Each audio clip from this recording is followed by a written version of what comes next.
Gracias, presidente, con su venia. Esta iniciativa ciertamente la firmamos distintos senadoras y senadores. Quiero hacer referencia a que los graves acontecimientos de Iguala, Cocula, Ayotzinapa derivaron, entre otras decisiones, que familiares de las personas heridas y desaparecidas recurrieran a la Comisión Interamericana de Derechos Humanos de la Organización de Estados Americanos para solicitar de manera urgente medidas cautelares al Estado mexicano a principios de octubre del año pasado. Entre las diversas acciones que tanto el Estado mexicano y la Comisión Interamericana de los Derechos Humanos acordaron, se encuentra la conformación del Grupo Interdisciplinario de Expertos Independientes, en donde, además de dar seguimiento al proceso de investigación de la desaparición forzada de 43 estudiantes de la Normal de Ayotzinapa, perpetrada por policías municipales de Iguala y de Cocula, también se propone la creación de una legislación nacional sobre desaparición de personas fundada en los preceptos de los tratados internacionales que México ha aprobado. En el Senado, como ustedes saben, tenemos ya bastante tiempo ante los graves acontecimientos, incluso antes de los graves acontecimientos que yo menciono, discutiendo la pertinencia de una ley general, no solamente de una ley federal, sino de una ley general que pueda coordinar los tres órdenes de gobierno y que defina, entre otras cosas, la pertinencia de una implementación en todo el país a partir de definiciones claras, precisas, únicas, de bases de coordinación y coadyuvancia para la efectiva búsqueda, investigación, atención a víctimas y políticas públicas frente a este grave delito que necesariamente derivarán en una legislación de observancia nacional general en todo el territorio nacional, de conformidad con lo que necesariamente tiene que fundarse en el artículo 73, fracción 21, proceso también en el que el Senado está trabajando. El fundamento esencial de la iniciativa que hoy presentamos establece que, al amparo de la ley, todas las autoridades de la Federación y las 32 entidades federativas en el ámbito de sus competencias estarán obligadas a la coordinación de sus acciones para garantizar la prevención, la investigación y sanción de la desaparición forzada y de la desaparición involuntaria de personas acordes a los principios, procedimientos y protocolos establecidos para lograr que todas las actuaciones estén encaminadas a preservar la seguridad personal de la víctima, la seguridad de su familia y de testigos, así como a regresar a la persona con vida a su núcleo familiar. La redacción de cada uno de los capítulos y de su articulado de esta iniciativa que hoy comento toma en consideración tanto la vinculación y preceptos de la Declaración sobre la Protección de todas las personas contra las desapariciones forzadas de Naciones Unidas, aprobada en 1992, la Convención Interamericana sobre Desaparición Forzada de Personas de junio de 1994 en el ámbito de la OEA, el Estatuto de la Corte Penal Internacional de julio de 1998 y la Convención Internacional para la Protección de todas las personas contra las desapariciones forzadas de junio de 2006. Indispensable para fundar el bien jurídico tutelado, el análisis de la legislación internacional y la doctrina que se ha venido construyendo desde la expertise de diversos especialistas y organismos de Naciones Unidas y de la propia OEA, como también de la Unión Europea. Por lo tanto, resulta evidente que la comisión del crimen de desaparición forzada viola en perjuicio de la víctima el derecho a su libertad y la seguridad personales. Pero no solo. Es importante en esta construcción del tipo penal hacer una diferencia clara de otros tipos penales como lo son el secuestro o la trata de personas, porque con la desaparición forzada se violan además una serie de derechos humanos como la vida, la libertad en su más amplio sentido, porque a la persona desaparecida se le niega el ejercicio de todos y cada uno de sus derechos como persona, a la seguridad e integridad física y además integridad psicológica. Se priva a la persona desaparecida de su personalidad jurídica. El desaparecido, que oficialmente no existe, ni vivo, ni muerto, ni en prisión, ni en libertad, queda sustraído de la protección de la ley. La Corte Interamericana de Derechos Humanos, por primera ocasión, en el caso de Anzualdo contra Perú, llegó a la conclusión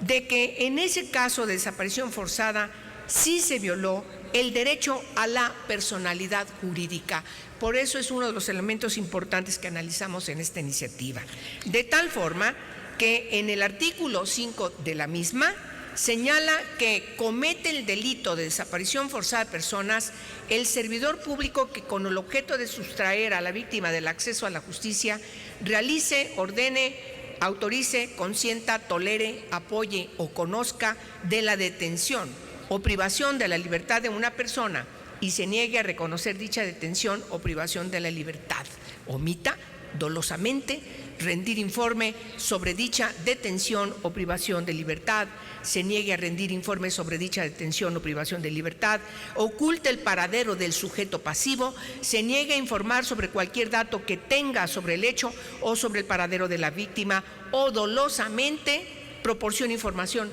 falsa o rinda informe falso. Será igualmente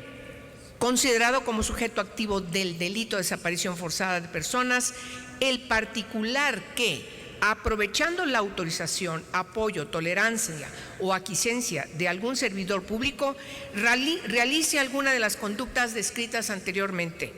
o intervenga con cualquier grado de autoría o participación en la comisión de alguna de las hipótesis que referí también. Es importante, por lo tanto, señalar que la desaparición no solo contempla desaparición forzada, perpetrada por los sujetos que yo señalé. La desaparición involuntaria se emprende con el objeto de sustraer a la víctima de la protección de la justicia, la priva de la libertad con fines distintos al del secuestro, que es finalmente el delito que definimos y por supuesto refrendamos con toda puntualidad cuál es en este caso el bien jurídico que tutela la presente iniciativa. La desaparición forzada también ha sido conocida como una estrategia de lucha y supresión política. Es importante que mencione de manera muy rápida la historia que nos ha señalado cómo aparece por primera ocasión en América Latina, en Guatemala, en 1962, y se extendió al resto de la región latinoamericana en los años 70, 80 y 90, y fue perpetrada por regímenes dictatoriales y de gobiernos militares de facto. El estudio de este grave crimen deriva de la práctica que sufrieron países como Argentina, Brasil, Chile, Colombia, Perú y Uruguay, pero que también estuvo presente en países como Bolivia, El Salvador, Haití, Honduras y México. Fue usada, como bien sabemos, por la Unión Soviética en los años 30 y también fue perpetrada como una práctica genocida por el Tercer Reich alemán de Hitler en la Alemania nazi. En México, la Corte Interamericana de Derechos Humanos lo fundamenta en la sentencia Rosendo Radilla Pacheco contra México, obligando a México, al Estado parte, cuando menos a las siguientes obligaciones: una de carácter administrativo, otra que tiene que ver con la no repetición, la reparación del daño, pero otra también que tiene que ver con la importancia de la definición de la ley. Revisión del marco jurídico que establezca el cumplimiento de obligaciones legales para la prevención, para la investigación, para justicia y verdad y sobre todo para la no repetición. La definición, por lo tanto, del tipo penal, como lo he señalado, también considera la desaparición involuntaria, la desaparición equiparada de personas, los delitos relacionados a la desaparición forzada o involuntaria y a sus equiparados, los agravantes y atenuantes punitivos, el delito de carácter continuo, su imprescriptibilidad, así como la declaración de ausencia por desaparición de personas para garantizar y asegurar la continuidad de la personalidad jurídica de la persona desaparecida. Estas son algunas de las características importantes de la iniciativa que hoy presentamos. Enuncio de manera general la constitución del Registro Nacional de Datos de Personas Detenidas, que tiene como propósito organizar y concentrar la información en una base de datos sobre personas que se encuentran privadas de la libertad en cualquier modalidad de resguardo, detención o arresto. Del Registro Nacional de Datos de Personas Desaparecidas, cuyo propósito es concentrar en una sola base de datos las personas que se aduce han desaparecido. Del Registro Nacional de Perfiles Genéticos, que integre los perfiles de las personas desaparecidas, de familiares en primer grado en línea recta de las víctimas y de los restos que eventualmente se encuentren de personas de las que se desconociesen sus datos de identificación, con el objeto de proporcionar apoyo en las investigaciones para la búsqueda, localización y ubicación de personas desaparecidas y sus familias.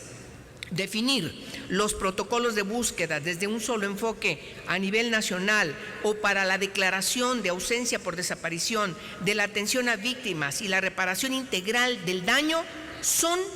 indispensables para darle certidumbre a la resolución de esta grave violación a los derechos humanos. Finalmente, la iniciativa señala que las instituciones de seguridad pública y de procuración de justicia en los tres órdenes de gobierno, en el ámbito de su competencia y de acuerdo a los lineamientos que establezca el Consejo Nacional de Seguridad Pública con criterios especificados en el artículo 16 de la iniciativa, deberán ser concebidos para su